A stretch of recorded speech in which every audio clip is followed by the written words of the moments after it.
الحمد لله نحمده ونستعينه ونستغفره ونؤمن به ونتوكل عليه ونعوذ بالله من شرور أنفسنا ومن سيئات أعمالنا من يهده الله فلا مضل له ومن يضلله فلا هادي له ونشهد أن لا إله إلا الله وحده لا شريك له ونشهد أن محمدا عبده ورسوله أما بعد فإن خير الحديث كتاب الله وخير الهدي هدي محمد صلى الله عليه وسلم وشر الأمور محدثاتها وكل محدثة بدعة وكل بدعة ضلالة وكل ضلالة في النار.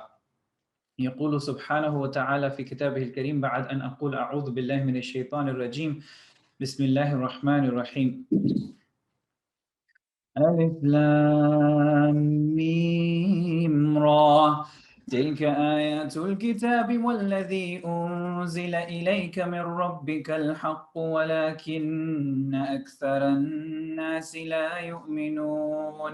الله الذي رفع السماوات بغير عمد ترونها ثم استوى على العرش وسخر الشمس والقمر كل يجري لأجل مسمى يدبر الأمر يفصل الآيات لعلكم بلقاء ربكم توقنون. صدق الله العظيم. رب اشرح لي صدري ويسر لي أمري واحلل عقدة من لساني يفقهوا قولي. اللهم انفعنا بما علمتنا وعلمنا ما ينفعنا وزدنا علما. اللهم أرنا حقيقة الأشياء كما هي. اللهم أرنا الحق حقا وارزقنا اتباعه وأرنا الباطل باطلا وارزقنا اجتنابه. Ameen Ya Rabbal Alameen. Assalamu alaikum wa rahmatullahi wa barakatuhu. So we start with Surah Ar-Ra'd today, inshallah. From the very beginning. Bismillah, a'udhu billahi minash shaitanir rajim. Bismillahir rahmanir rahim. Alif lam mim ra. Tilka ayatul kitab. These are the ayat of the book. وَالَّذِي أُنزِلَ إِلَيْكَ مِنْ رَبِّكَ الْحَقِّ. That what has been revealed to you from your Rabb is the truth. That the revelation, the ayat of the Quran testifying to the phenomena of revelation coming to Rasulullah sallallahu alaihi wasallam, being true, being from Allah, from the Rabb of Rasulullah sallallahu alaihi wasallam, from the Rabb of Alameen. وَلَكِنَّ أَكْثَرَ النَّاسِ لَا يُؤْمِنُونَ. But most people do not believe. They're not inclined to believe. They don't want to believe. اللَّهُ الَّذِي رَفَعَ السَّمَاوَاتِ بِغَيْرِ عَمَدٍ تَرَوْنَهَا. Who is the one revealing this Quran to Rasulullah sallallahu alaihi wasallam? He's the one who has raised the heavens without any visible support. ثُمَّ اسْتَوَى عَلَى الْعَرْشِ. Then he firmly established himself on the throne. What does that mean, that he has established himself on the throne? So much that it can mean, but for one thing, the control, the dominion of every single thing that goes around in the heavens and the earth belongs to him. وَسَخَّرَ الشَّمْسَ وَالْقَمَرَ. And he is the one who has subjected the sun and the moon. كُلٌّ يَجْرِي لِأَجَلٍ مُسَمَّى. Each running its course for a definite time. That everything in the heavens and the earth set up for a purpose, everything set up with a deadline. Yudabbirul amr, and Allah arranges each matter. He plans each affair. Meaningfully directed activity that you see in the universe around you is in continuity with the message of the Quran, or the Quran is in continuity with all of that tadbir that you see in the universe around you. Yufassilul ayat. He explains his ayat. He explains the ayat, لَعَلَّكُمْ بِلِقَاءِ رَبِّكُمْ تُوقِنُونَ, so that you may have a firm conviction in the meeting with your Rabb. So your reflection over the ayat of the Quran, your reflection over the ayat in the universe results in a conviction with respect to akhirah, in which all of you, all humanity addressed in the plural, will meet their Rabb. The meaningfulness of dunya contingent on the meaningfulness of akhirah.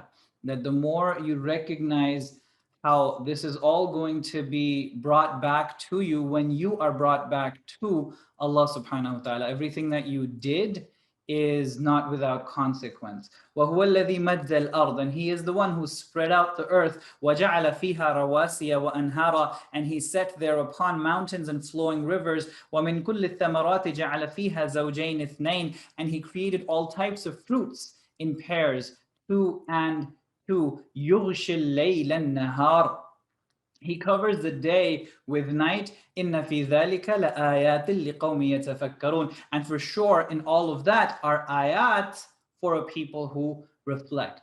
Ayat of Allah, again, we've said this from the very beginning, the Quran does not hesitate in identifying its own verses as ayat, in identifying the phenomena of nature as ayat. So in identifying the sources of knowledge as signs of Allah, not just the revelatory sources, not just the scriptural sources, but also material sources as ayat, the Quran is opening doors here.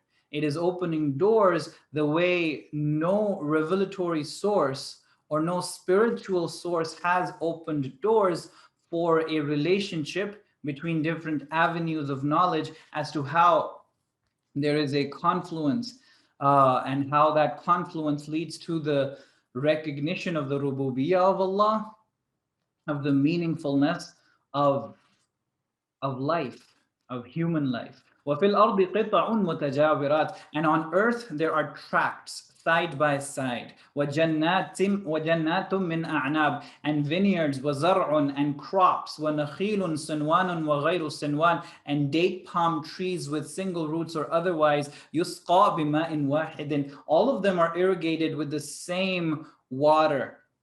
وَنُفَضِّلُ بَعْضَهَا عَلَى بَعْضٍ فِي الْأُكُلِ, and yet we make some of them excel over others in taste. The diversity in the creation of Allah, there is patterns that we see that are being followed, but then again, there is so much diversity that simple habits or simple rigid laws don't account for that diversity. There is this spontaneity, this element of spontaneity within the creation of the universe, where you see an active planning involved, where you see that if it was all same old, same laws, same patterns, then there would be no growth, there would be no novelty, there would be no newness, something that is a characteristic feature of reality as you see it, as you experience it. The diversity that allows for things that weren't there before at all. That there are combinations between what already exists as to how things come together, that they're able to produce something which is varied, something which is diverse, something which is just a slight bit newer, and then some which is very novel. All of that clear for people to see within their own experience. وَنُفَضِّلُ بَعْضَهَا عَلَى بَعْضٍ فِي الْأُكُلِ إِنَّ فِي ذَلِكَ لَآيَاتٍ لِقَوْمٍ يَعْقِلُونَ. Without a doubt, in all of this are signs for people of intellect. Not only does the Quran give a dignity as a valid source of knowledge to the phenomena of nature, as we said, no other source does. The Quran also gives a dignity to the human faculties associated with acquiring knowledge. It would give dignity to the heart or the intuitive capacity of the human being, which is the spiritual and which is the source of revelation. Of course it does. Why wouldn't it? But then it gives a dignity, a validity, and a dignity which is by no means inferior to what it accords to the spiritual source. So it puts the use of aql, the use of human reason, the use of intellect, reflective capacity at par. And it says straight out that these are to be held accountable for. That if you don't use this properly, your absar, your vision, your hearing, your intellect, then you have a lot to answer for. In fact, and we're going to see this in Surah Mulk whenever we get there, probably next year, the one sin, the dhanb in the people of Jahannam, and this is Surah Mulk, that they will acknowledge that they didn't do, is that they didn't hear and they didn't think. That was their problem. That was their problem. وَإِن تَعْجَبْ. So if you are amazed, Ya Rasulullah, and this is amazing, every single thing in creation that is being mentioned, ayats, in all of these diverse sources, if you find this amazing, فَعَجَبٌ قَوْلُهُم. Also amazing is their comment. إِذَا كُنَّا تُرَابًا أَإِنَّا لَفِي خَلْقٍ جَدِيدٍ. What, when we are all dust, could we really be raised to a new life? Their amazement at Akhirah, that they're going to be raised up again, is amazing, given how amazing the creation is.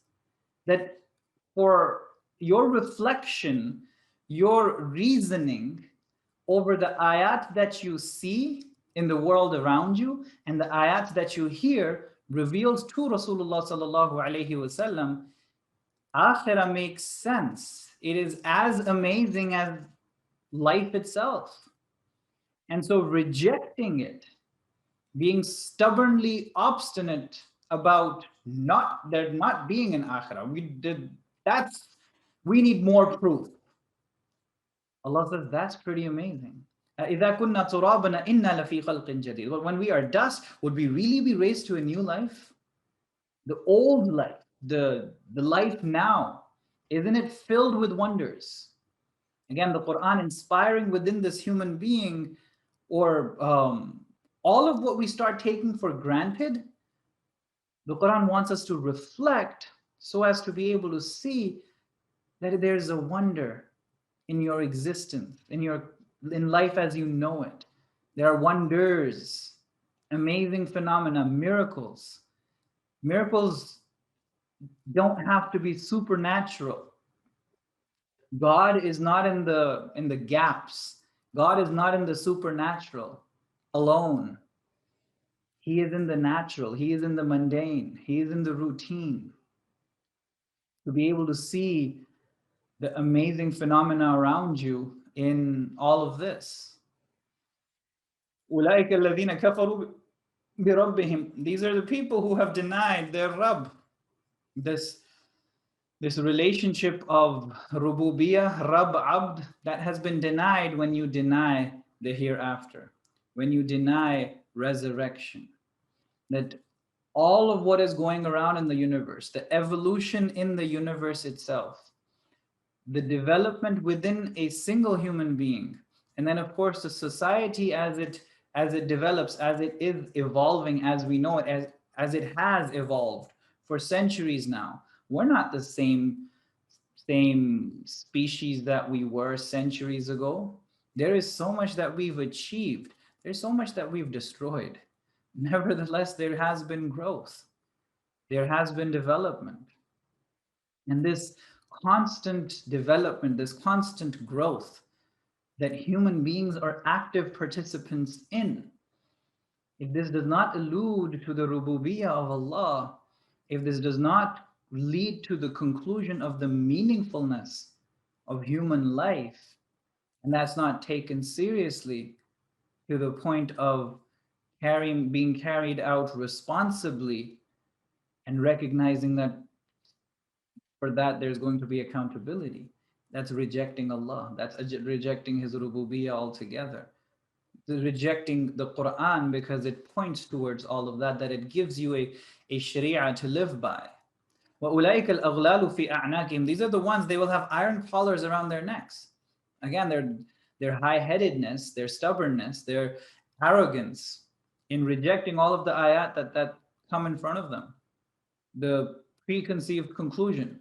There is no akhirah, there is no meaningful life, there is no accountability, there is no, Allah's being Rabb, Allah being the one with whom you relate, in that relationship of love, and that wanting to develop and become, that you owe it to Him to be a better person.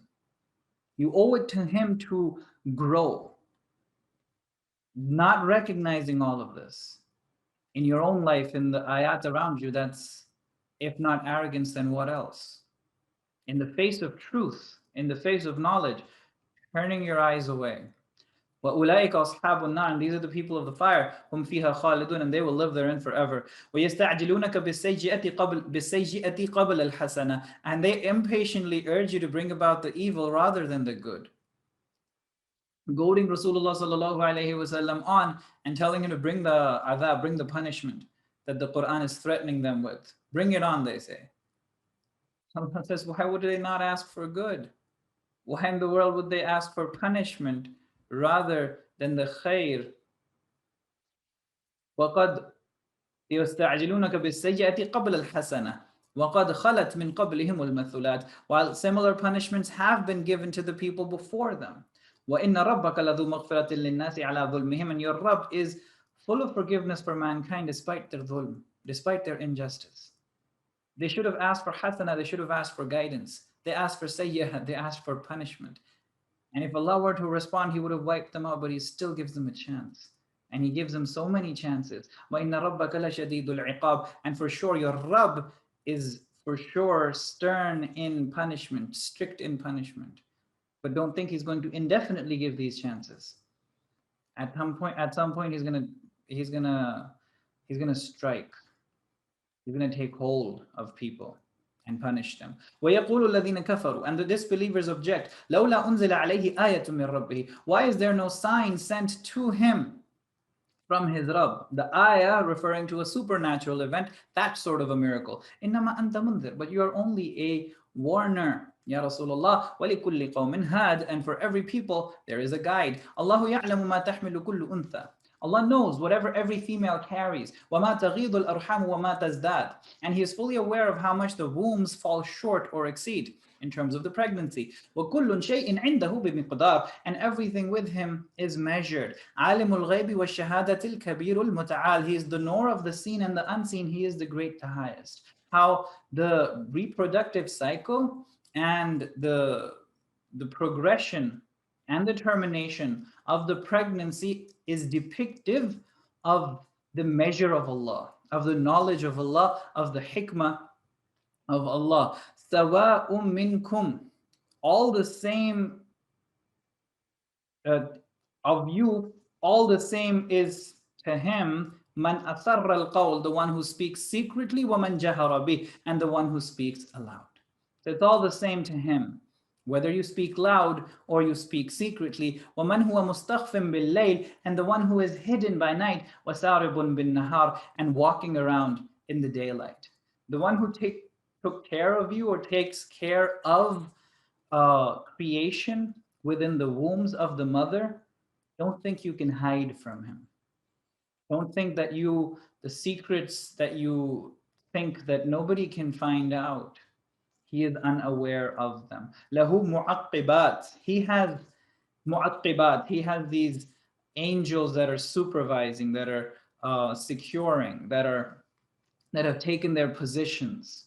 Min bayni yadayhi wa min khalfihi, from before him and behind him. Even that person alone at night, in the darkness in secret, nobody can see him. There's still angels before him and behind him. يَحْفَظُونَهُ مِنْ أَمْرِ اللَّهِ, they guard him by the amr of Allah. This amr of Allah that was regulating the processes of a fetus, giving protection to something which was so vulnerable, is protecting the human being outside of the womb as well.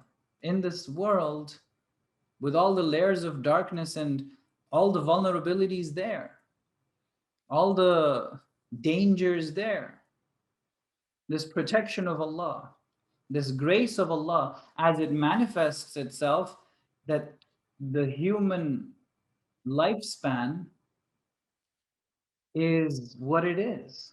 That despite all the dangers, despite all the threats, despite all the possible ways that a person could and perhaps should have died, all the near-death experiences, all the the dangers, the pathogens, from the microbes to the possibility of calamities, and right across the middle of the spectrum, the accidents and every near-death experience that you see here of experience.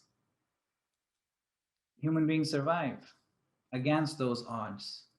It is not a wonder that we survive all of what we, it is not a wonder that people die as a result of these infections. It is not a wonder that people die as a result of accidents or in natural calamities.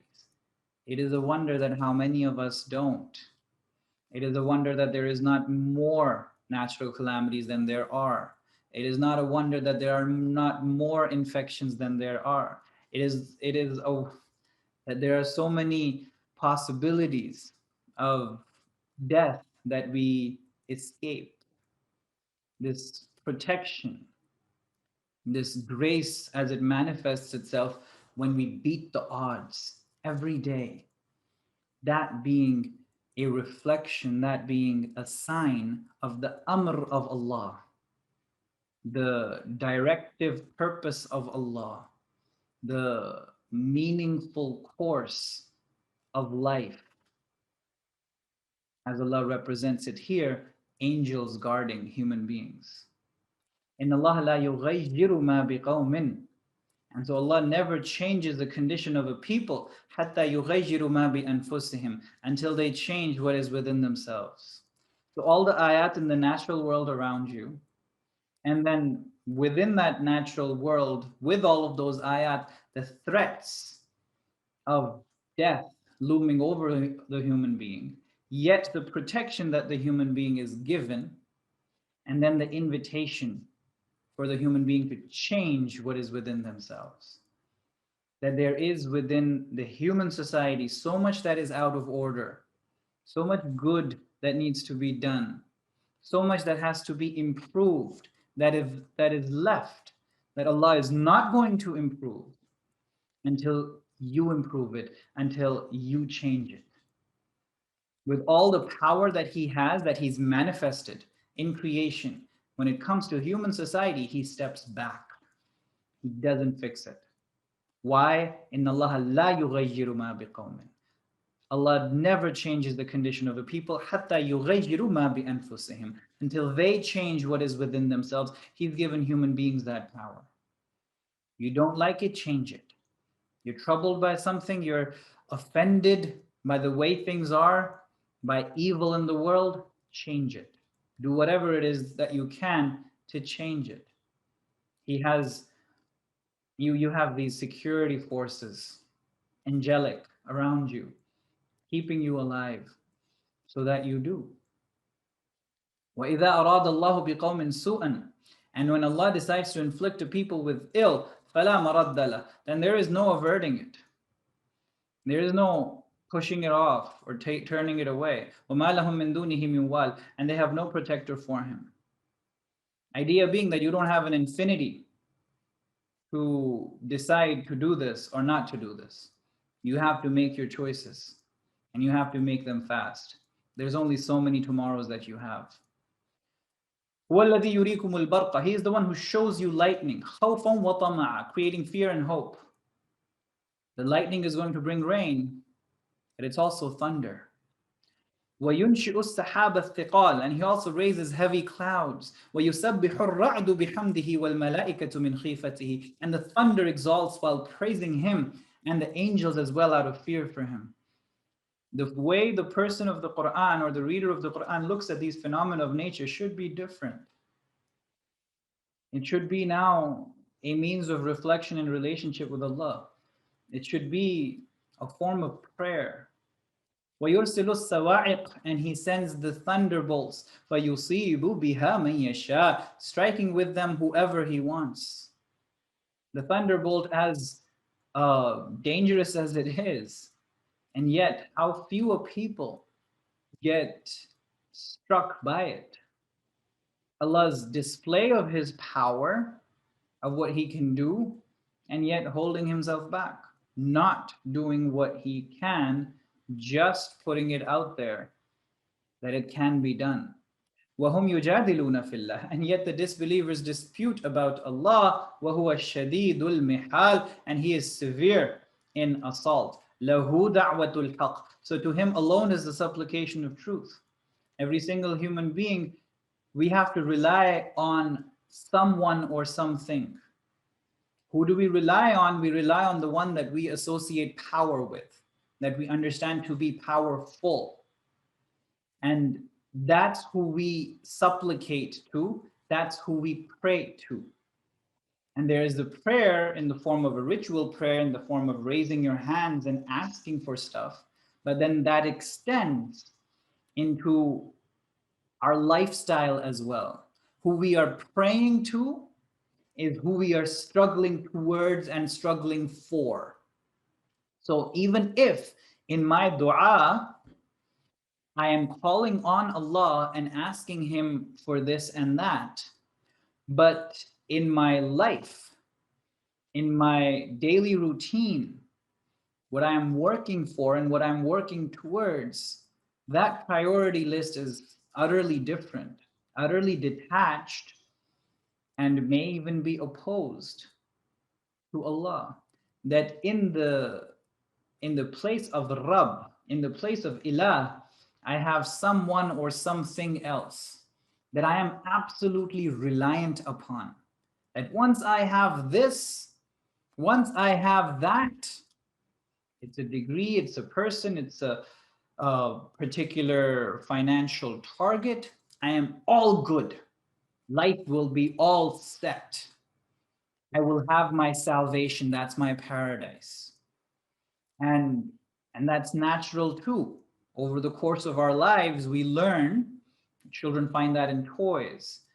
Adolescents find that in games that are slightly less innocent, or a whole lot more less innocent than toys for kids. Adults have that with respect to wealth, with respect to power, with respect to this competition. And then we die. And recognizing each step of the way, whether it's a toy car or a real car, all of what we associated with it, that satisfaction, that pleasure, that bliss that it was going to bring, and it's hardly a couple of days after you acquired that it, okay, maybe I need to get a new car now, maybe a new house, maybe a bigger house. And each time we get it, it's not enough. Or we just exhaust ourselves in the pursuit. And we're frustrated. We're frustrated. We get it and we lose it because it was everything. We lose everything.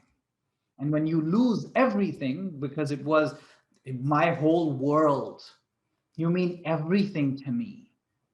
I am nothing without you. All of these terminologies are representing a psychological idolatry. And when everything is lost and I am nothing without that everything, then I am hopeless. I am broken. I'm shattered.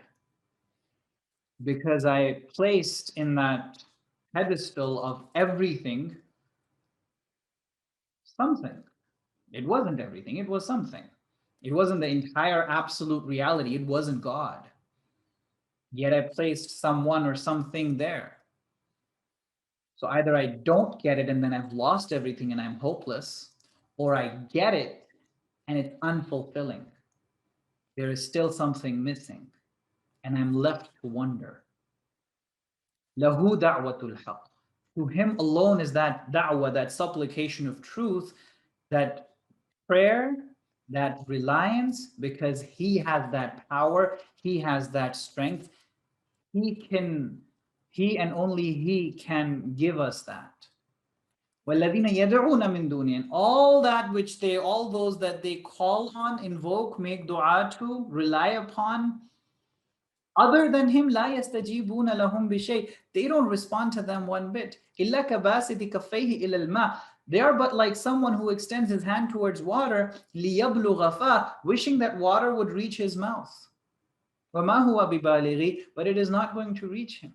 Because one of the aspects of this form of an idolatry, of associating that everythingness with something, is to want to attain through just that one thing, that bliss, so that you can just retire, so that you can just, everything will just come to you and you won't have to do anything after that. That's not how it works. You don't get that early retirement. You still have to get off your backsides and do it yourself. There is so much of this relationship of dua with Allah, because it is not idolatrous. It requires for the human being to play their part. It requires for the human being to be more proactive. Dua is proactive. Being an abd is proactive. Allah does, yes, but you have to do as well. That with Allah being the Rabb, with Him being the Ilah, there is the fulfillment is in the effort as a byproduct of the effort. And you understand that the effort, it proceeds, it extends beyond your lifespan. لِيَبْلُغَ فَاهُ وَمَا هُوَ بِبَالِغِيهِ وَمَا دُعَاءُ الْكَافِرِينَ إِلَّا فِي ضَلَالٍ. And the call, the dua of the disbelievers is completely lost. Whatever they intend to get through it, they're not going to. وَلِلَّهِ يَسْجُدُ مَنْ فِي السَّمَاوَاتِ وَالْأَرْضِ. And before Allah alone prostrates whoever is in the heavens and the earth, طَوْعًا وَكَرْهًا, willingly or unwillingly. Doing sajda to Allah, either you can do it willingly, the way Rasulullah ﷺ and Sahaba did, so that they fell in line that all of what this creation is in the direction of the meaningfulness of Allah's creation, where humanity is supposed to proceed towards, progress towards. You join that, you come in harmony with that, in harmony with nature. Synchronize yourself with the will of Allah, and you move in that direction willingly. Or even if you choose not to, you choose to be an Abu Jahl, you choose to be a Fir'aun, you choose to be what the brothers of Yousuf alayhi salam chose to be in the very beginning of the story. Allah can bring all of that, as unwilling as you may be, into His grand plan, into His bigger plan. That you inflict through your choice evil, but then Allah inspires to those who are willingly prostrating before Him an attitude, an understanding, a spirituality, that even from that evil, even from that death, they can draw out so much life. And so that overall process of growth, it continues. The obstacle that you tried placing in front of it, all it did was make it stronger. All it did was it refined the process of growth. And so all the evil that we do see, Allah is very much capable of bringing from that evil the greatest beauty. We saw that with Yousuf alayhi salam. We saw that with Muhammad Rasulullah sallallahu alayhi wasallam. That the as bad as the opposition of the Quraysh got, the more good, the more value, the more beauty it was able to elicit from the person of Rasulullah sallallahu alaihi wasallam. The greatness of his achievement in being able to forgive them, first in being able to conquer them, and then in being able to forgive them, it is all the greater because of how evil they were to him, how unjust they were to him. So ultimately, willingly or unwillingly, you all end up prostrating before Allah. وَظِلَالُهُمْ, as do their shadows. Your shadows are bound by patterns, by the sunnah of Allah, as to how they're going to behave. Your very shadows. As much as you want to disobey, or refuse to bow down, everything within you bows down to him. That's how your life persists. And in that portion of freedom that we have here, where we are unwilling, that is where we're going to be held accountable. Is that really a wise choice to make? وَظِلَالُهُمْ بِالْغُدُوِّ وَالْآصَالِ, in the morning and evening. قُلْ مَنْ رَبُّ السَّمَاوَاتِ وَالْأَرْضِ, ask them, who is the Rabb of the heavens and the earth? قُلْ Allah, tell them Allah. قُلْ, say, أَفَاتَّخَذْتُم مِّن دُونِهِ أَوْلِيَاءَ, do you take others as protectors besides him? لَا يَمْلِكُونَ لِأَنفُسِهِمْ, those who do not control, even for themselves, نَفْعًا وَلَا ضَرًّا, any benefit or harm. قُلْ هَلْ يَسْتَوِي الْأَعْمَى وَالْبَصِيرُ, ask them, is the blind the same as the one who can see? أَمْ هَلْ تَسْتَوِي الظُّلُمَاتُ وَالنُّورُ, or can the darkness be equal to light? أَمْ جَعَلُوا لِلَّهِ شُرَكَاءَ, so have they chosen whom they ascribe as Allah's associates? خَلَقُوا كَخَلْقِهِ, have they, the ones they've chosen as Allah's associate, Allah's partners, have they created like his creation? What depiction of their power do they have? Allah's depiction of power, Allah just mentioned all of it, or a lot of it. What have they created? فَتَشَابَهَ الْخَلْقُ عَلَيْهِمْ, so the creation seemed similar to them and they got confused.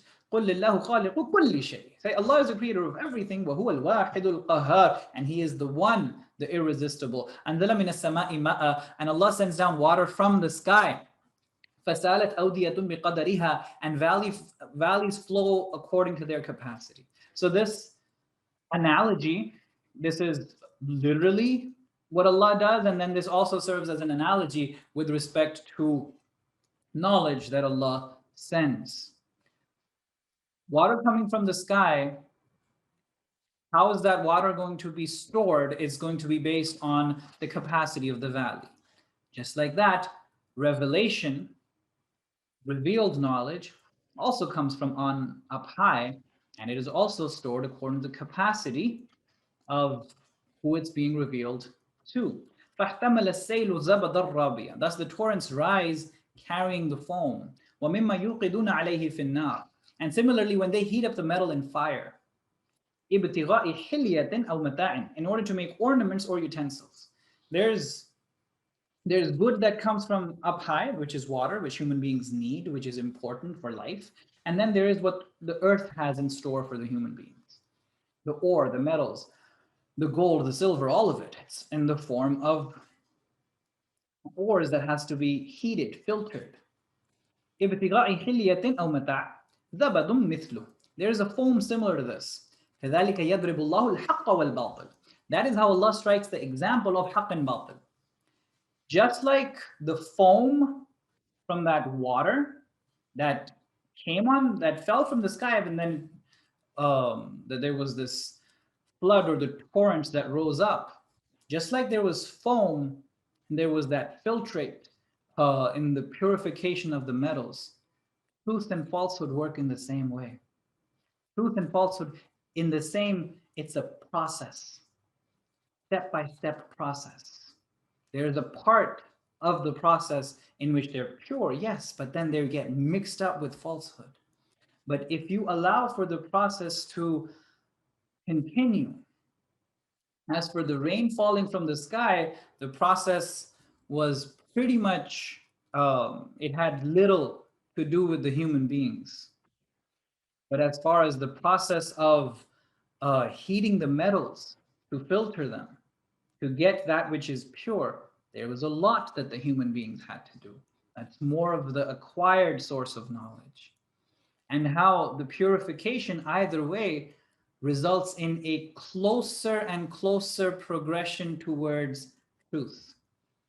That there is no al-haq that one person has and that's it. That's perfect knowledge. He knows everything. There is nothing else to know. That is not even possible in an evolving universe. A universe that is constantly growing, you can't know that all there is to know. Because the moment you do, hypothetically, if you do, there is so much more to know. Precisely because reality evolves. And so the progression towards truth, where how human beings as knowledgeable species, but knowledgeable in particular departments, and how they come together as a community and they add to their understanding of haqq. They serve as this mutual corrective that those who are more in tune with or understanding of that which comes from the sky, when they are open to those who come, who are the people of the metal or the ore, then they're capable of a better understanding of truth and filtering out that which is the foam. فَأَمَّا الزَّبَدُ فَيَذْهَبُ جُفَاءً. As for the foam, it disappears. وَأَمَّا مَا يَنْفَعُ النَّاسِ فَيَمْكُثُ فِي الْأَرْضِ. Whereas that which benefits humanity stays on earth. One of the standards for the truthfulness of whichever source it's coming from is its benefit for humanity, its fruitfulness. It should have something to offer, it should have something to show for itself. كَذَلِكَ يَضْرِبُ اللَّهُ الْأَمْثَالِ. That is how Allah presents examples. لِلَّذِينَ اسْتَجَابُوا لِرَبِّهِمُ الْحُسْنَى. Those who respond to their Rabb, for them is something beautiful. It is the best reward. وَالَّذِينَ لَمْ يَسْتَجِيبُوا لَهُ. And those who do not respond to Him, لَوْ أَنَّ لَهُم مَا فِي الْأَرْضِ جَمِيعًا. Even if they had everything on earth, وَمِثْلَهُ مَعَهُ. And as much in addition to it, لَافْتَدَوْا بِهِ. They will want to pay it as ransom. أُولَٰئِكَ لَهُمْ سُوءُ الْعَذَابِ. These are the people, they will face the terrible reckoning. وَمَأْوَاهُمْ جَهَنَّمَ. And their abode will be the hellfire. وَبِئْسَ الْمِهَادُ. And what an evil resting place it is. أَفَمَنْ يَعْلَمْ. So can the one who knows أَنَّمَا أُنزِلَ إِلَيْكِ مِنْ رَبِّكَ الْحَقِّ. That whatever is being revealed to you, Ya Rasulullah, from your Rabb is true. كَمَنْ هُوَ أَعْمَى. Can he be the one like the one who is blind? إِنَّمَا يَتَذَكَّرُ أُولُو الْأَلْبَابِ. Definitely only the people of understanding will be reminded. The one who understands the truth that Rasulullah sallallahu alaihi wasallam is brought with, the light that that gives, the ability to see that that brings, you can't match that. You will necessarily be able to see that which others can't. الَّذِينَ يُوفُونَ بِعَهْدِ اللَّهِ. Those who fulfill their commitment with Allah. So what is the يَنْفَعُ النَّاسِ, or the benefit, or the fruit of this iman in what Rasulullah sallallahu alaihi wasallam has brought? Iman in Quran, what should it result in? What are the manifest fruits of this iman in that person's character? Fulfill their commitment with Allah. وَلَا يَنْقُضُونَ الْمِيثَاقِ. And do not break the covenant. The ahad with Allah, alastu bi rabbikum, that you are in this, you recognize this relationship. Allah is my Rabb, I'm His abd. He loves me, I have to love Him back. He has this image of me, this growth potential that I have, this person that I can become. And in my love for Him, I look to become more in that image, working spiritually in every dimension of my existence, spiritually, professionally, intellectually, physically, aesthetically, socially, looking to grow, because these are all endowments from Allah. And He has endowed them to me in a way that they're awesome, but that there is so much more to their awesomeness that has to be brought to realization, to actualization. And so to enter into that ahad with Allah, that إِيَّاكَ نَعْبُدُ وَإِيَّاكَ نَسْتَعِينَ ahad, the mithaq that you take, the covenant. لَا أَشْهَدُ أَن لَا إِلَهَ إِلَّا اللَّهُ وَأَشْهَدُ أَنَّ مُحَمَّدًا رَسُولُ اللَّهِ. It's a covenant. It's an oath. إِيَّاكَ نَعْبُدُ وَإِيَّاكَ نَسْتَعِينَ. It's a covenant. It's a commitment. It's a commitment to Sharia. It is a commitment to live your life in accordance with morals and values. وَالَّذِينَ يَصِلُونَ مَا أَمَرَ اللَّهُ بِهِ أَن يُوصَلَ. And those who keep the ties together, the ties of kinship, the ties of relationship, which Allah has asked to maintain. That the people of Allah, the people who believe in Rasulullah, the people who believe in the truth revealed to Rasulullah and who are living up to their covenant with Allah, it should manifest itself in their relationships. They are relational people. They are people of relationships. They are people of strong relationships. Rasulullah sallallahu alayhi wasallam was able to relate with Bilal, radiallahu ta'ala, with Julaybib, with people who nobody thought were even relatable, to be able to establish relationships. Of course, that goes without saying that the relationships with those closest to you, that's where it starts off from. But then how far the relationships extend and how strong those relationships are is a reflection of how well Tawheed has been incorporated as a habit, as a character within the human being. وَيَخْشَوْنَ رَبَّهُمْ, and they are in awe of their Rabb.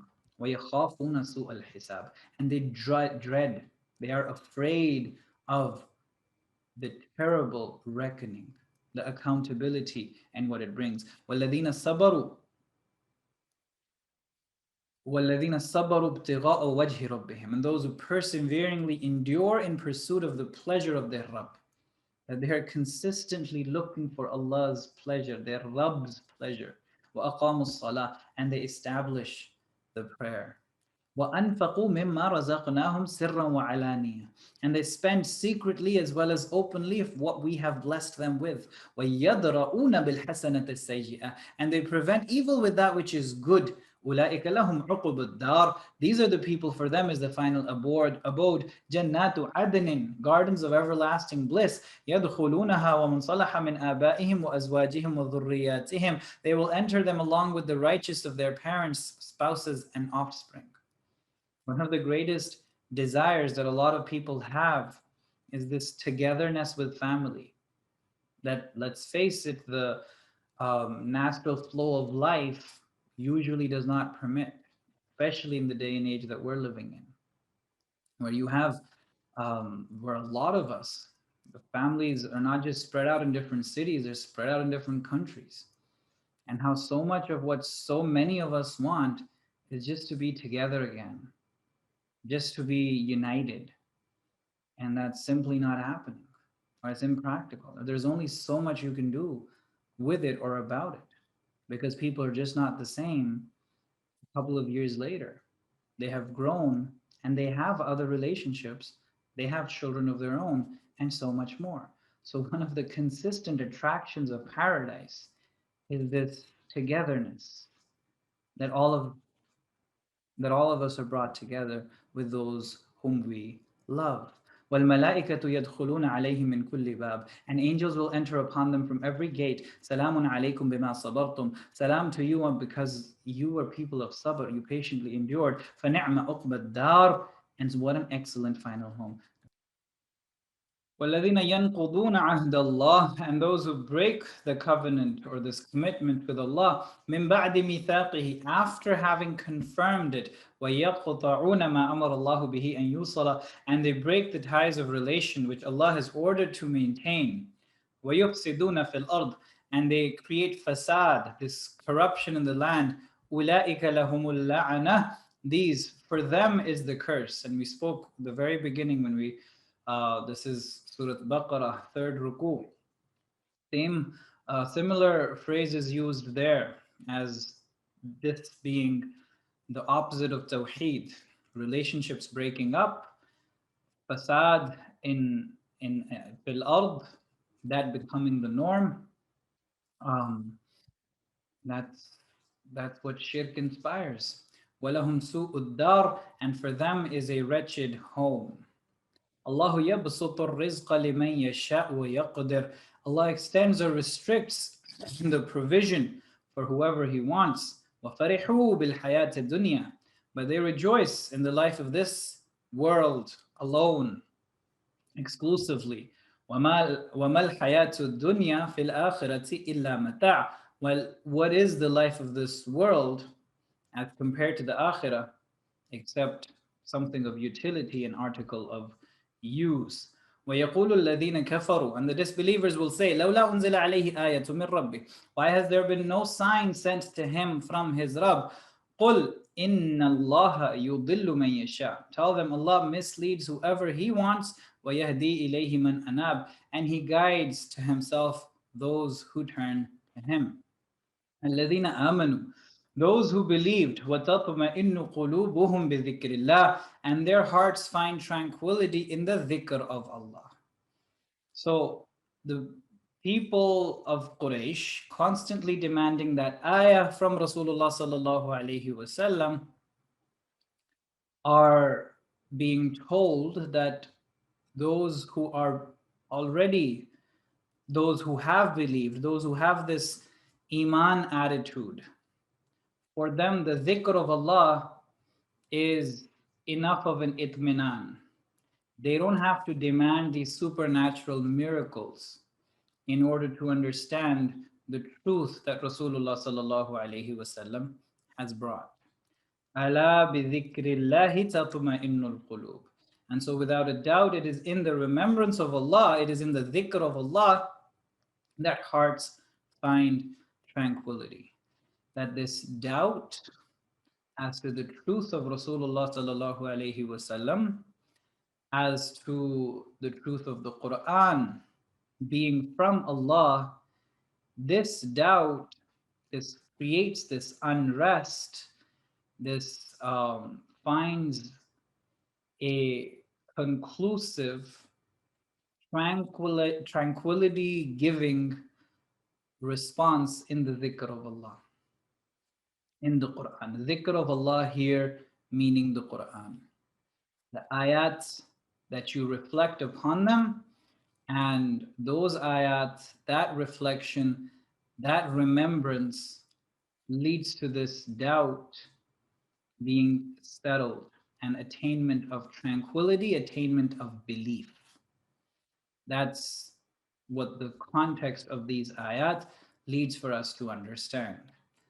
To draw from this understanding of itminan, um, to criticize experiences of depression, anxiety, as being a manifestation of weak faith, as being manifestations of some level of sinfulness and absolutely conclusive judgments there, that's messed up, to say the least. That is messed up.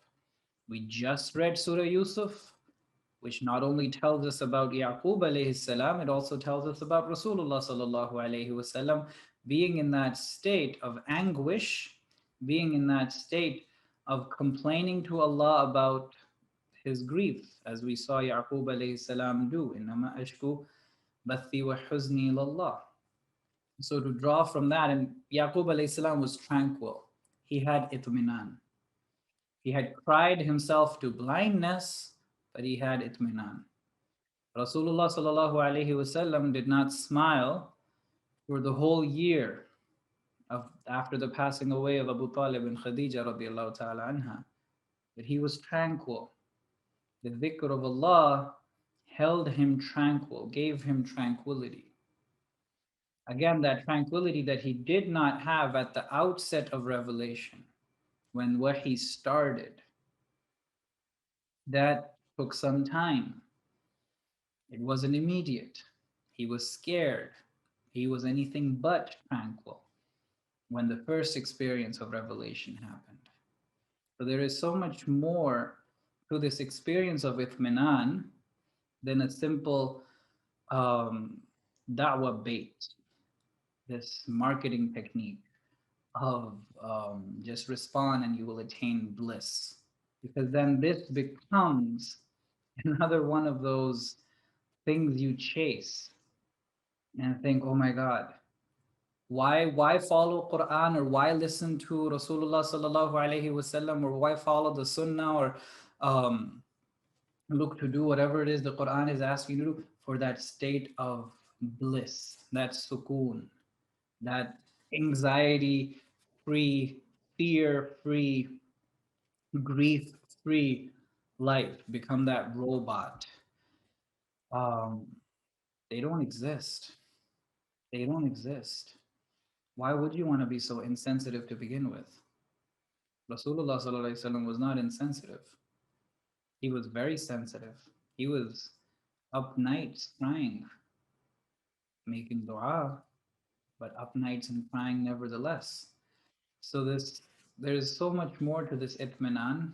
There is so much more to the human personality than these simplistic slogans, these damaging slogans that when they're taken out of context and used that the way they're used, and then the judgments that follow from them, judgments of others, and then those others will then judge themselves.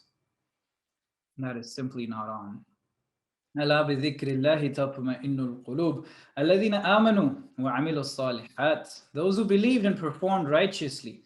طوبى لهم وحسن مآب. There will be a delight for them and a beautiful place to return. كذلك أرسلناك في أمة قد خلت من قبلها أمم. And so we have sent you to a community before which other communities have passed on. لتتلو عليهم الذي أوحينا إليك, so that you recite to them what we have revealed to you, Ya Rasulullah. وهم يكفرون بالرحمن.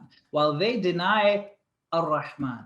Rejecting the Quran is rejecting Ar-Rahman. You can be accepting Allah conceptually as a deity, as a God with a capital G even, but to not accept revelation, to not give that credence to the Quran and what it brings, you're rejecting Ar-Rahman. You're rejecting those attributes of Allah that through which He personally relates with human beings, communicates with human beings. قل هو ربي, say, Ya Rasulullah, He is my Rabb. لا إله إلا هو, there is no ilah except Him. عليه توكلت, upon Him alone have I relied. وإليه متاب, and to Him is my return. ولو أن قرآنا, had there been a Quran, سُيِّرَتْ به الجبال, that would cause the mountains to move. That's sort of a supernatural miracle that they're asking for. أو قطعت به الأرض, or it would have split the earth. أو كلم به الموتى, or that it would have made the dead speak. Even if this Quran did all of that, they would still not believe. بل لله الأمر جميعا, but to Allah belongs the amr completely. That for this Quran to be the way it is, the ayat of Allah, the needs of humanity that it is fulfilling, given that Rasulullah sallallahu alaihi wasallam is the last and final messenger, given that there will not be any more scriptural revelation after him, given that this Quran is required by Allah to close the doors of prophethood altogether, and therefore open further doors for human growth and development in other avenues and other areas. لَعَلَّكُمْ تَعْقِلُونَ being one of them, so that you can now start thinking. You can start using your ability to reason. You can start taking your what your absar and your vision, your hearing show you more seriously, and that it did do. And so that this authority that is accorded to individuals, it culminates with Rasulullah sallallahu alaihi wasallam, and that level of authority, whether spiritual or political, after Rasulullah sallallahu alaihi wasallam, nobody has that right to claim that degree of authority to themselves, for the doors that it opens to exploitation and injustice, which is precluded by the character of Rasulullah sallallahu alaihi wasallam himself. And that stage of humanity required something to that effect. But now this is empowering people en masse. This is empowering people in general. This is not to be, people no longer require that individual charisma, which has so much of a cultish potential. So there is so much that this Quran is achieving, and there's a whole lot more. There is a whole lot more. Just being a fraction of why the supernatural miracle is no longer relevant to the needs of humanity. To the demands of the Quraysh, yes, but the needs of humanity are far more mature, far more different. And so that demand is not going to be responded to. Further, what that demand is representing of the arrogance of the Quraysh. Further, how that demand, even when it is fulfilled, it is not going to bring about Allah wants to be recognized now in what you see around yourself in routine, in the lightning, in the rain. That's how intimate He wants His relationship to be with you. Not the memory of a supernatural event that was reported to you by your ancestors. That hand me down memory, what value does anyone can make any claims on the basis of such memories? That's not truth. That or that level of truth and its reliability and its potential to be exploited, that other people can start making similar claims. What then? The Quran would not have that. The avenues of scholarship, the avenues of knowledge that the Quran opens the doors to, reason, abilities to reason, intellect, science, those being the most important of them, but then there are so many others as well, of literature, of language, of of hadith, of fiqh, of so many of the religious disciplines, and the doors to those that were opened up. So much of what we know that the khulafa were able to do and then the later fuqaha were able to do in terms of legal jurisprudence, in terms of economic affairs, in terms of political affairs. So many of those doors are opened up. And so it was necessary for the Quran to be what it was. And retrospectively, we can see that. بل لله الأمر جميعا أفلم ييأس الذين آمنوا. So have the believers not yet given up the hope? أَلَّوْ يَشَاءُ اللَّهُ, that if Allah wanted لَهَدَى النَّاسَ جَمِيعًا, He could have guided the whole of mankind. Asking for that sort of a miracle, that just flings you into acceptance and iman. If Allah wanted to force humanity to believe like that, then what's the point? That takes away from the freedom of human beings, that takes away from the human beings making use of the faculties that they have been given, the usage of which is what is going to make them the kinds of humans that Allah wants for them to be. Their freedom is compromised. Their faculties of reasoning are compromised. Their faculties of acquiring knowledge, they're not being put to use if Allah just gives them that supernatural experience that boom, it makes them believe all of a sudden. He doesn't want to be believed in like that, because what it takes away from the potential of human beings to grow themselves. They don't become who they can become if they're just fed this lollipop. He doesn't want to feed lollipops. He wants people to get up and get their own glass of water. لهدى الناس جميعا ولا يزال الذين كفروا تصيبهم بما صنعوا قارعة. Some disaster will continue to strike the disbelievers because of what they do. أو تحل قريبا من دارهم, or it will crouch at their very doorsteps. حتى يأتي وعد الله, until the promise of Allah is fulfilled. So again, a hint in this ayah that the sort of adhab that the people of Quraysh, that the kuffar, the certified kuffar, this isn't just any kuffar, this is certification of kuffar. After having rejected Rasulullah sallallahu alaihi wasallam for all the years that they did, the kind of adhab that they're now going to get is going to be in phases. They're going to get pellets of that adhab. And the adhab is going to come at their very doorstep. Again, think conquest of Makkah.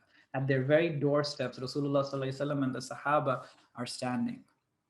Until the promise of Allah is fulfilled. What is that promise of Allah? Victory for Rasulullah sallallahu alayhi wasallam.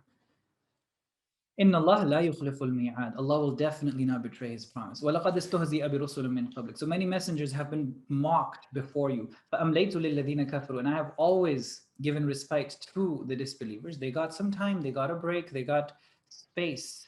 ثُمَّ أَخَذْتُهُمْ. Then I seized them. فَكَيْفَ كَانَ عِقَابِ. How terrible was my retribution. أَفَمَنْ هُوَ قَائِمٌ عَلَى كُلِّ نَفْسٍ بِمَا كَسَبَتْ is the one who stands over every individual and knows what he's earning of his deeds. Is he like any other? The questions are left open.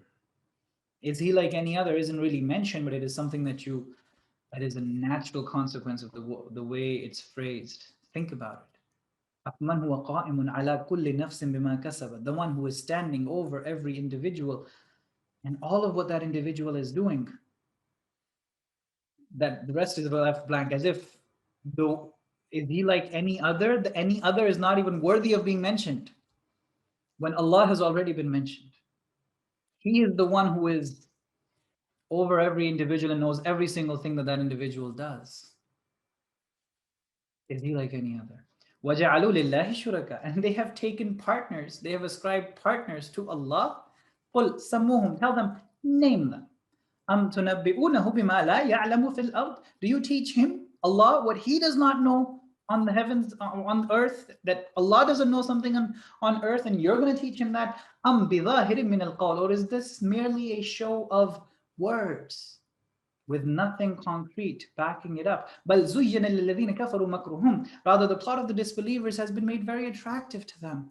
وَصُدُّوا عَنِ السَّبِيلِ, and they have been debarred from the path of guidance. For them this is value, for them this is morality, for them this is religiosity, this is spirituality, this is bravery, this is their determination in the face of all opposition when they're standing strong for their deities and their whatever their ancestry has left them.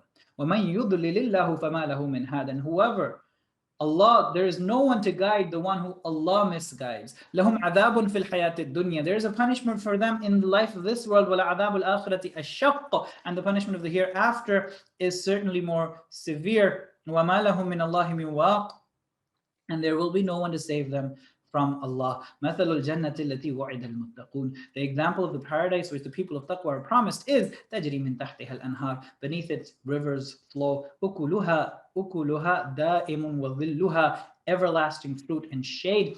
تِلْكَ عُقْبَى الَّذِينَ اتَّقَوْا, that is the outcome for the people of taqwa. وَعُقْبَى الْكَافِرِينَ النَّارِ, and the outcome for the disbelievers is hellfire. وَالَّذِينَ آتَيْنَاهُمُ الْكِتَابَ, those whom we blessed with scripture. يَفْرَحُونَ بِمَا أُنزِلَ إِلَيْكَ, they rejoice at what is being revealed to you, Ya Rasulullah. Their celebration is for the Quran. Again, who are they? They're the people who have already believed in Rasulullah ﷺ and the people who received scripture before. وَمِنَ الْأَحْزَابِ مَنْ يُنْكِرُ بَعْضَهُ, but some of the factions deny a part of it, a part of revelation accepted, a part of revelation rejected. So just accepting Torah, not Injil, not Quran, or Injil and not the Quran, or Quran and part of the Quran and not in its entirety. قُلْ إِنَّمَا أُمِرْتُ أَنْ أَعْبُدَ اللَّهَ وَلَا أُشْرِكَ بِهِ, say, I have been commanded to worship Allah and not to associate with Him. To believe in a part of scripture is that really believing in Allah? Because from Him comes all of scripture. Picking and choosing to suit your fancy, then it is your fancy, your desire, that is then ultimately God. Tell them, Ya Rasulullah, that I have been commanded that my ibadah is dedicated to Allah. Ibadah or following of a part of scripture is taking deities other than Allah. Is that clear? وَلَا أُشْرِكَ بِهِ إِلَيْهِ أَدْعُو وَإِلَيْهِ مَآبِ, to Him I invite and to Him is my return. وَكَذَلِكَ أَنزَلْنَاهُ حُكْمًا عَرَبِيًّا, and thus have we sent down this to you, this Quran, as an Arabic hukum, as an Arabic command. وَلَئِنِ اتَّبَعْتَ أَهْوَاءَهُمْ, but if you still follow their desires, بَعْدَ مَا جَاءَكَ مِنَ الْعِلْمِ, despite all that you have received from knowledge, مَا لَكَ مِنَ اللَّهِ مِنْ وَلِيٍّ وَلَا وَاقٍ, you will not have anyone to protect and save you from Allah, from the retribution of Allah. وَلَقَدْ أَرْسَلْنَا رُسُلًا مِنْ قَبْلِكَ, and we have sent messengers before you. وَجَعَلْنَا لَهُمْ أَزْوَاجًا وَذُرِّيَّةً, and we blessed them with wives and children. وَمَا كَانَ لِرَسُولٍ, and it is not possible for a messenger أَنْ يَأْتِيَ بِآيَةٍ, to come with an ayah, with a sign, إِلَّا بِإِذْنِ اللَّهِ, except with the idhn, with the permission of Allah. لِكُلِّ أَجَلٍ كِتَابٍ, and for every term there is a decree. يَمْحُ اللَّهُ مَا يَشَاءُ وَيُثْبِتُ, Allah abrogates whatever He wants, or He confirms whatever He wants. وَعِنْدَهُ الْكِتَابِ, and the Kitab is with Allah. These decisions ultimately rest with Him. It is His knowledge, it is His control. وَإِمَّا نُرِيَنَّكَ, and whether we show you بَعْضَ الَّذِي نَعِدُهُمْ, a part of what we threaten them with, أَوْ نَتَوَفَّيَنَّكَ, or we retrieve you in death, فَإِنَّمَا عَلَيْكَ الْبَلَاغُ وَعَلَيْنَا الْحِسَابُ, it is only on you to communicate, convey the message, and the accountability is on us. That the mission or the responsibility that you have been charged with, even if you do not see its fulfillment in your own lifetime, you still got to do it. Again, your commitment to the truth or to the meaningfulness of what you've taken up, the mantle on your shoulders, is in recognizing that even if I die in the process and I don't see its fulfillment, it's still worth it. In fact, it is a worthy cause if it is going to outlive you. And that is one of the markers of your sincerity towards it. Because then the tendency of doing it for entirely vested interests, for my own power, that is going to necessarily follow the success of the mission, etc., that's sidestepped. You're able to overcome that challenge. فَإِنَّمَا عَلَيْكَ الْبَلَاغُ وَعَلَيْنَا الْحِسَابُ, the accountability is on us. أَوَلَمْ يَرَوْا أَنَّ نَأْتِي الْأَرْضَ نَنْقُصُهَا مِنْ أَطْرَافِهَا, don't they see that we are gradually reducing the land by curtailing its borders? It's slowly creeping in on them. That little by little, trickle by trickle, people are responding to Rasulullah sallallahu alaihi wasallam. The bordering tribes are hearing the message. They're asking questions, and those questions are disturbing the Quraysh. They're getting more and more insecure. Even though as far as following Rasulullah sallallahu alaihi wasallam is concerned, Rasulullah does not have a lot of people. He does not have a lot of people. At maximum, the people who migrated with Rasulullah sallallahu alaihi wasallam, they were at best a few hundred, at best. So even after that over a decade in Mecca, that's all he had. Nevertheless, the insecurity of the Quraysh, that when Rasulullah sallallahu alaihi wasallam his message is reaching their adjoining tribes, and their adjoining tribes are taking interest or asking questions, they're very disturbed. Wallahu yahkum, and Allah commands, la mu'aqqiba li hukmihi, and there is no one to change His command. Wa huwa sari'ul hisab, and He is swift in accountability.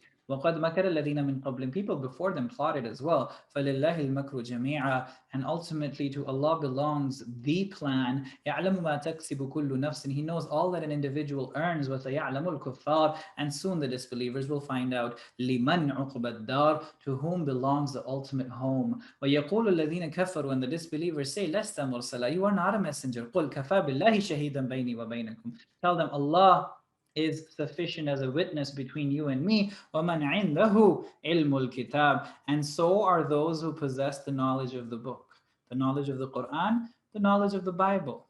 They know, and they will serve as a witness to the truth of Rasulullah sallallahu alaihi wasallam. Moving right along, Surah Ibrahim, Bismillahir Rahmanir Rahim. Alif Lam Ra, Kitabun anzalnahu ilayk. This is the book which we have sent down to you, Ya Rasulullah, لِتُخْرِجَ النَّاسِ, so that you can bring mankind out, مِنَ الظُّلُمَاتِ إِلَى النُّورِ, from darkness into light, from darknesses, even though that's not a word, but it is always used in the Quran as a plural, right? The darknesses or the layers of darkness, um, that shirk represents, that whenever tawheed is absent, you will necessarily see layers and fragments upon fragments of darkness. And the nur, the continuity that light represents, that of tawheed, بِإِذْنِ رَبِّهِمْ, with the permission of their Rabb, إِلَى الصِّرَاطِ الْعَزِيزِ الْحَمِيدِ, the path of the Almighty, the praiseworthy. Allah الذي له ما في السماوات وما في الأرض. Allah, the one to whom belongs whatever is in the heavens and whatever is on earth. وَوَيْلٌ لِلْكَافِرِينَ مِنْ عَذَابٍ شَدِيدٍ. And so destruction to the disbelievers from a very severe punishment. الذين يستحبون الحياة الدنيا على الآخرة. Those who love the life of this world more than the hereafter, to the exclusion of the hereafter. ويصدون عن سبيل الله. And they avert others from the path of Allah. Again, we see both these dimensions within the Quran carried simultaneously. This appreciation and honoring of the life of this world as constituting the ayat of Allah, as being that incredibly integral, meaningful stage without which no akhirah, without which no paradise. That you have to live responsibly here. You have to mend relationships here. You have to strengthen ties here. You have to work towards goodness, justice, beauty here in this world, honoring it, recognizing its significance, that being reiterated again and again. And then the other part of how this world, the mata' that it is, the deceptive potential that it has. But then what is that deceptive potential? That deceptive potential is in when this dunya leads for you to think that this is all there is and that there is nothing else, that to the exclusion of the hereafter. That is what is criticized, an absolute preference given to dunya. We know for a fact that within the same Quran, an absolute preference given to akhirah, to the point of leading to a monastic way of life, monasticism, rahbaniya, a lifestyle which is rejecting of worldly comforts, pleasures, even responsibilities. That's unprophetic. That is un-Quranic. That is something that the Quran criticizes very strongly. That is something that incurred the wrath of Rasulullah sallallahu alaihi wasallam. And there was those three people who came to the azwaj, to his wives, inquired into the practice of Rasulullah sallallahu alaihi wasallam, and committed to do those. One of them said that I'm going to live without marrying. The other said that I'm going to fast and not break my fast. And the third of them is like, I'm going to pray the whole night and not sleep. Rasulullah said, no, no, no. I don't do any of that stuff, and I have the most taqwa of all of you. Doesn't anyone dare present that sort of a religiosity, that sort of a degenerate relationship with Allah as the ideal relationship with Allah. No, none of that. So the criticism is against that love of dunya to the exclusion of akhirah, that love of immediate gains, here and now. Everything is being done for here and now. Some things being done for here and now, completely understandable, even tolerable, even desirable, given that there is a focus on the there and then, what is going to come later on.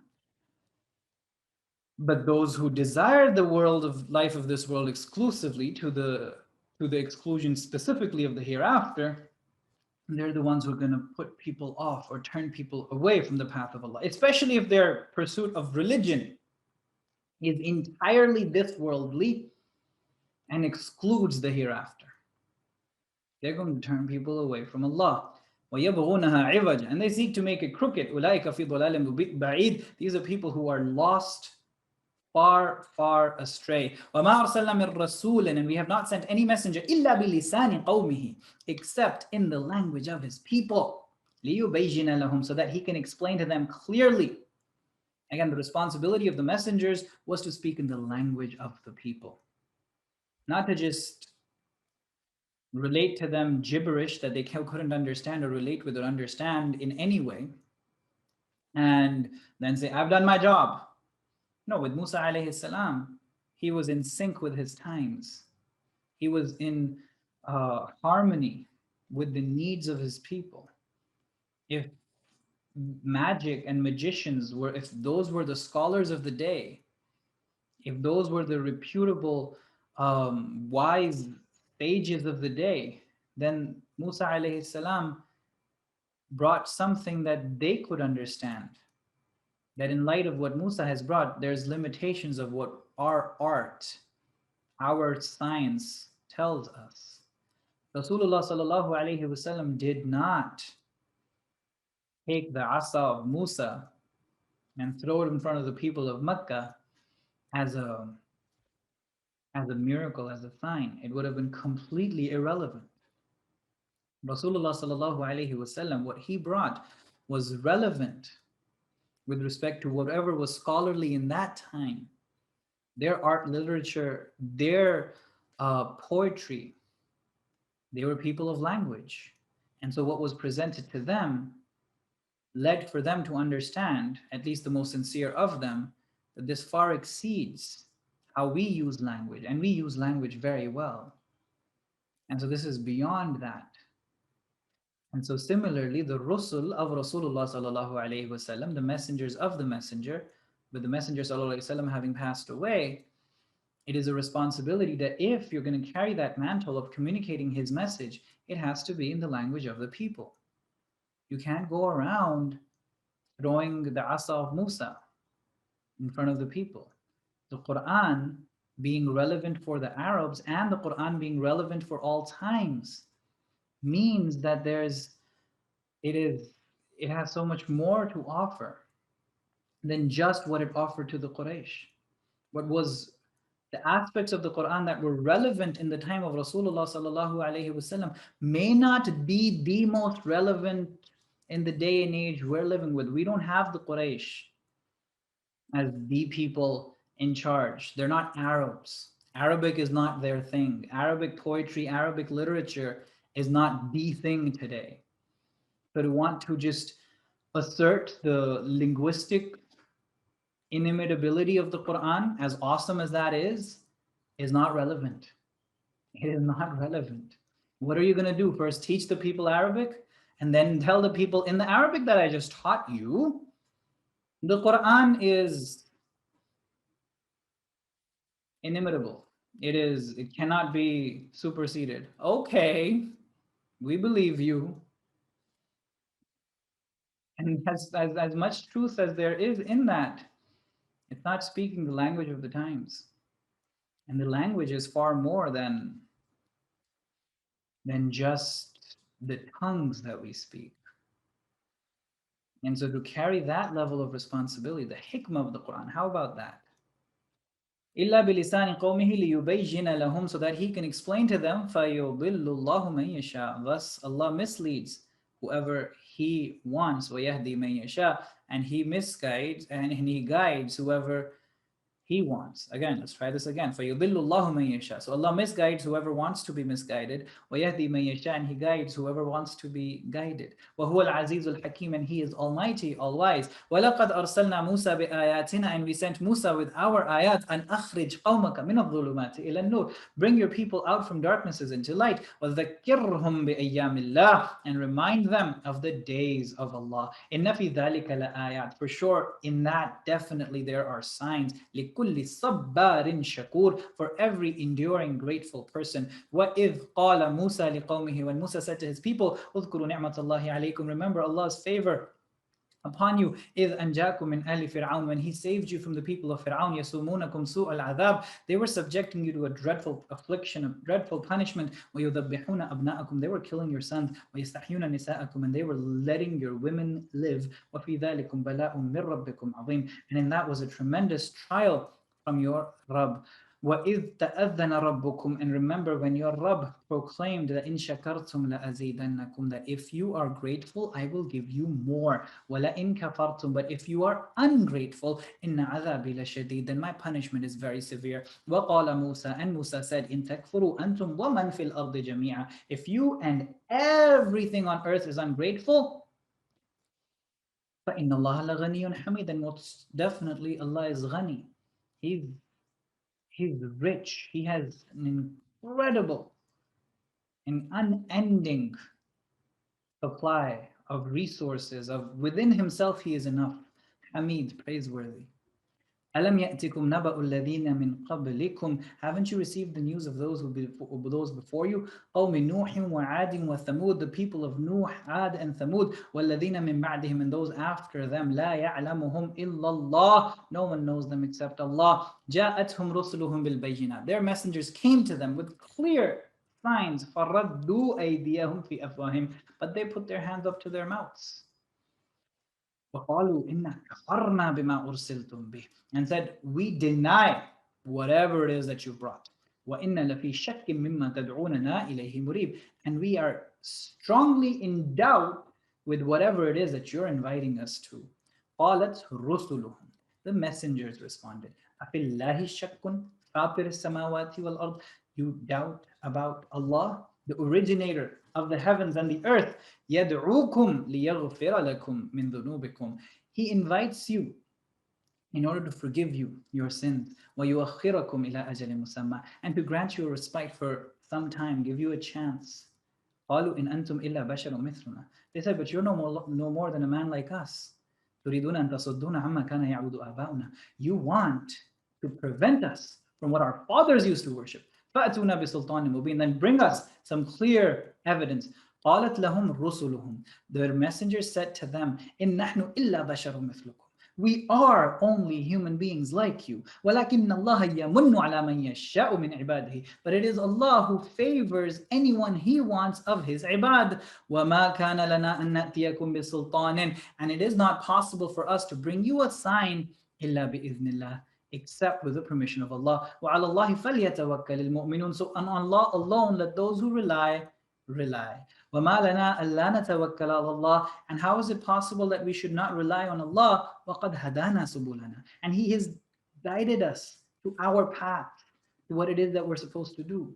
وَلَنَنْصِبِرَنَّ عَلَى مَا آذَيْتُمُونَا, and we will endure all of your persecution, all of your tortures with patience. وَعَلَى اللَّهِ فَلْيَتَوَكَّلِ الْمُتَوَكِّلُونَ, as those who rely should only rely upon Allah. وَقَالَ الَّذِينَ كَفَرُوا لِرُسُلِهِمْ, and the disbelievers said to their messengers, لَنُخْرِجَنَّكُمْ مِنْ أَرْضِنَا, we will expel you from our land, أَوْ لَتَعُودُنَّ فِي مِلَّتِنَا, or you will have to revert to our religion. فَأَوْحَى إِلَيْهِمْ رَبُّهُمْ, so their Rabb revealed to them, لَنُهْلِكَنَّ الظَّالِمِينَ, we will destroy the unjust people. وَلَنُسْكِنَنَّكُمُ الْأَرْضَ مِنْ بَعْدِهِمْ, and we will settle you in land after them.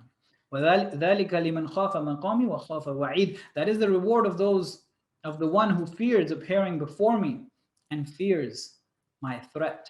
وَاسْتَفْتَحُوا, and so they sought victory.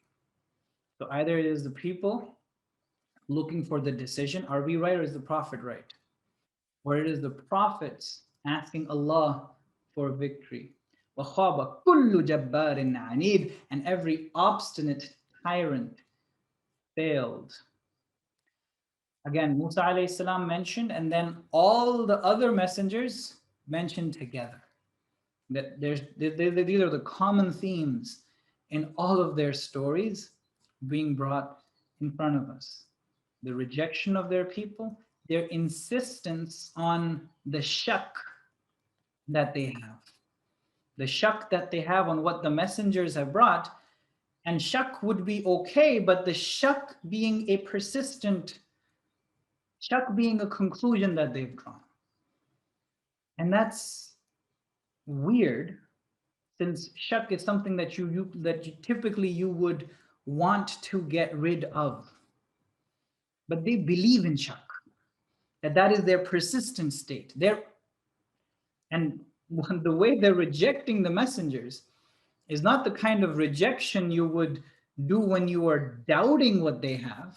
It's when you've already made up your mind that what they have is not true. Because if you were really doubtful, A, you would try to resolve that doubt. And B, you wouldn't be as committed in opposition as they were. And so, this attitude and how it is uh, reciprocated by the commitment of the prophets who stand their ground. من ورائه جهنم. Hell is right before him. ويسقى من ماء سديد. And he will be served purulent water. So the tyranny of the opponents of the messenger, the arrogance, both things that come hand in hand. That as far as their conduct is concerned, as far as how they are with society, with other people, there is injustice, there is tyranny there. As far as their attitude towards the ayats, or whatever it is that the prophets bring is concerned, it is one of stubbornness. It is one of arrogance. And how both of these are reciprocated with Jahannam, hellfire, and purulent water. What is purulent water? It is pus. It is your own wounds. It is whatever the debris of your own, your infected wounds. The the pus that collects in from your own self, your body trying to fight its own self. And so that is befitting as a drink because they were fighting their own selves. يتجرعه ولا يكاد يسيغه, which he will sip, but will hardly be able to swallow it. ويأتيه الموت ويأتيه الموت من كل مكان وما هو بميت. And death will come to him from everywhere, but he will not die. ومن ورائه عذاب غليظ. And right before him is a terrible punishment.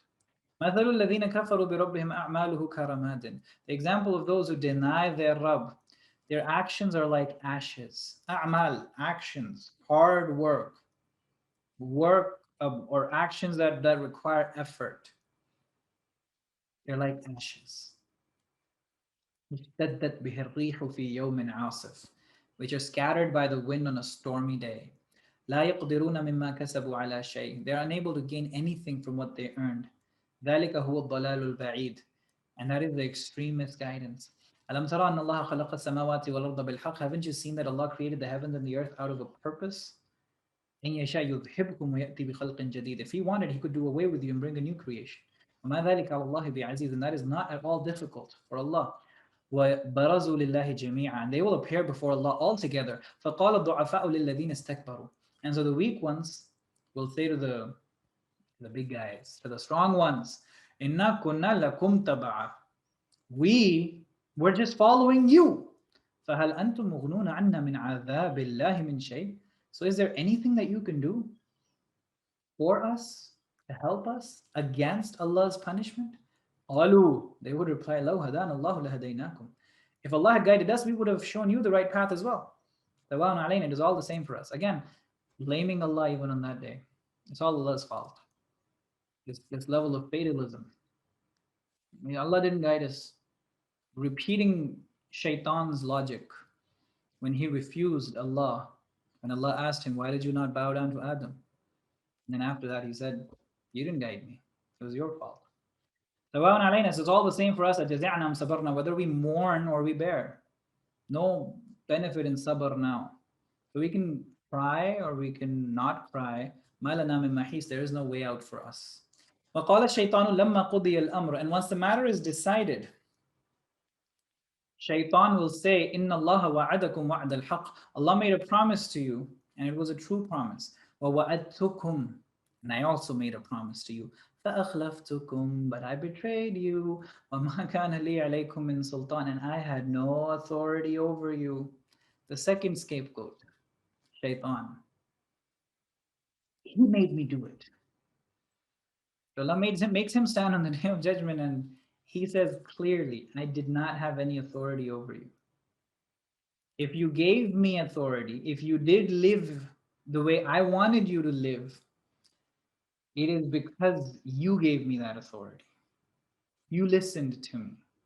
That my will and your action became one because you identified with my will, because you chose to follow in my direction, because you believed that you could not do anything else, that that's just who you were, caught up and incapable. Illa an da'awtukum, except that I just invited you. Fastajabtum li, and you responded to me.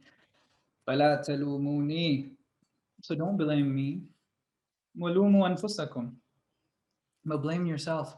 ما أنا بمصرخكم, I can't help you. وما أنتم بمصرخي, nor can you help me.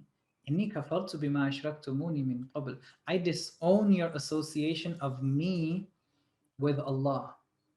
Nobody, or actually very few people, very few people worship the devil as like an entity outside. Our experience with shaitan is very subjective. It is very personal. It is very phenomenological. And being personal, being subjective, being phenomenological doesn't mean it's not true. Doesn't mean it's real. It very much is. It is far too prevalent. It is far too universal. It is something that all of us identify with. It is something that we have an age-old consensus on, given that so many different communities, so many different unrelated communities would have something of a conception of the devil or the demon. And so, what does it mean to worship shaitan? It is that those thoughts and those emotions that shaitan inspires in our heads that look very strong, that are very sound, we give in to them. We identify with them. They make sense to us. We believe in them. We think that this is us. This is the truth.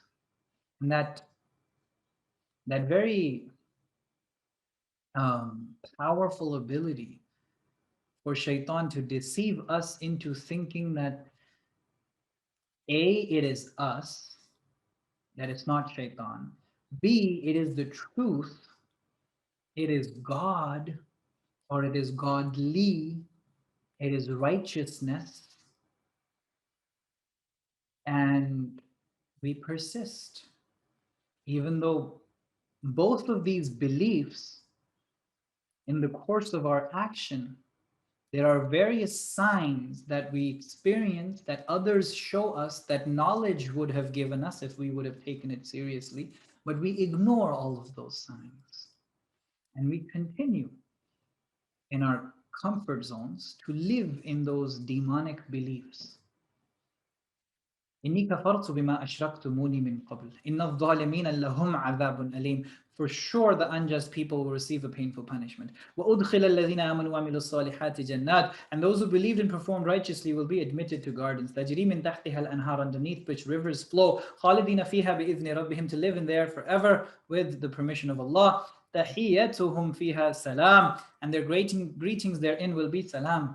ألم ترى كيف, haven't you seen, ضرب الله مثلا كلمة طيبة, Allah strikes an example of a good word, كشجرة طيبة, like a tree, أصلها ثابت, with a firm root, وفرعها في السماء, and its branches reaching the sky. Let's break here. I want to talk about this ayah after we come back from the break. وآخر دعوانا أن الحمد لله.